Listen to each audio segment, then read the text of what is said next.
Hello, it's me, the ukulele teacher, but you can call me John. I was born all the way back in 1980 in Bournemouth, a sunny seaside town on the south coast of England. It was me, two younger sisters, my mum, my dad, and quite a lot of cats. I love cats, although it turns out I can't draw them very well. When I was very young, I went to stay with my grandparents in London for a couple of days. Oh, hang on a second, it was still 1980 something, I don't think the London I was there then. Anyway, they took me to the Natural History Museum and I became obsessed with dinosaurs for a while.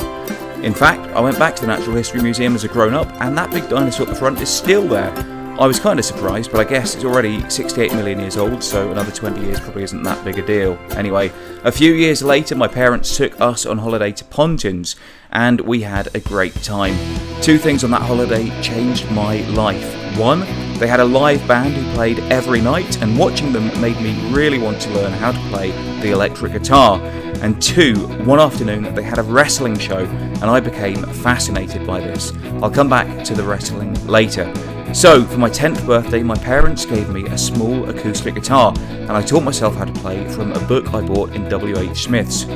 This was pretty cool, but I still wasn't able to rock out like the band I'd seen on holiday, so after much begging and pleading, they got me an electric guitar for my 12th birthday.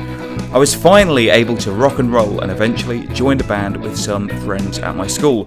We actually weren't too bad and even played a few gigs, but just as we were starting to get good, it was time for us to go to university and we all ended up in different parts of the country, so we split up. I went to Essex University, where I lived in a tower block for a couple of years. Even though it was kind of scary living away from home at first, I soon made loads of new friends, and it was probably the happiest time of my life so far. For my third year, I went to America and studied at the University of Minnesota. I've loved America my whole life, so this was awesome. That said, it snowed heavily for about 6 months, so I got used to being very cold. After university, I moved back to Bournemouth for a bit. It's a nice place to live for a while, but after being away for 4 years, it did seem a little bit boring, so I decided to look for a job in London. This time the London Eye was definitely there. I eventually found one, calling people up to try and sell them expensive magazines, but it wasn't very exciting. Luckily, I found a wrestling company nearby and started helping them out as well. This was much more fun. First, they let me put up some posters for them to advertise their shows. Then they let me help take the ring down at the end of the evening. Then they let me ring the bell at the beginning and end of the matches, and eventually they let me MC the shows themselves. This was really exciting for me, so even when my real life job seemed boring, I was always daydreaming about the next show. Eventually, someone decided to set up a channel on Sky TV dedicated to just wrestling, and the company I worked for had their own show, which I was the presenter of. From doing all this stuff, I was able to give up my boring day job, for a bit anyway, and do lots more announcing work. Boxing, cage fighting, wrestling, even a roller derby show. Anything I could get my hands on. I even ended up writing a few pieces for a wrestling magazine, which was one of my life's ambitions. In 2009, I was part of a film called Wrestling Road Diaries with Colt Cabana and Daniel Bryan.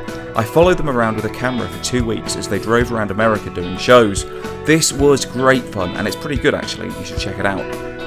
Even though I was able to give up my main job, I did spend a few months doing subtitles for the videos on a company's website. I won't tell you the name of the company because I added 1 or 2 of my own special subtitles and I don't think they found them yet. Around this time I did stand-up comedy for a bit, but the less said about that the better. Eventually I decided I probably ought to get a real job again. Here I found out that one of my colleagues played the ukulele, and for some reason I found this really funny. I then found out that he'd put up a video of himself playing the ukulele on YouTube, and I found this really funny. As a joke, I decided to buy a ukulele myself and put some videos of me on YouTube. I'm not sure why, but it seemed funny at the time. Although I only really made it as a joke and to teach myself how to edit videos, when I checked it a few months later, quite a lot of people had watched it and subscribed to the channel, and there were lots of requests asking me to do some more. So I did. Now I have a proper office job, I make ukulele videos, I also present a wrestling show and an MMA show, and I do some subtitles for my friend's motorbike show. But don't worry Ralph, I haven't put any of my own special subtitles in yet. What else? Well, I go to a ukulele group on Mondays, and I like cycling. In the future, I'd like to spend more time making YouTube videos and less time in an office. Oh, I'm also going to be in a film about boxing, but I've already filmed my bit of that, and it's not coming out for a while, so I won't say anything just yet, because I don't want to jinx it. And that's pretty much it, I think. If there's anything else you want to know, just ask.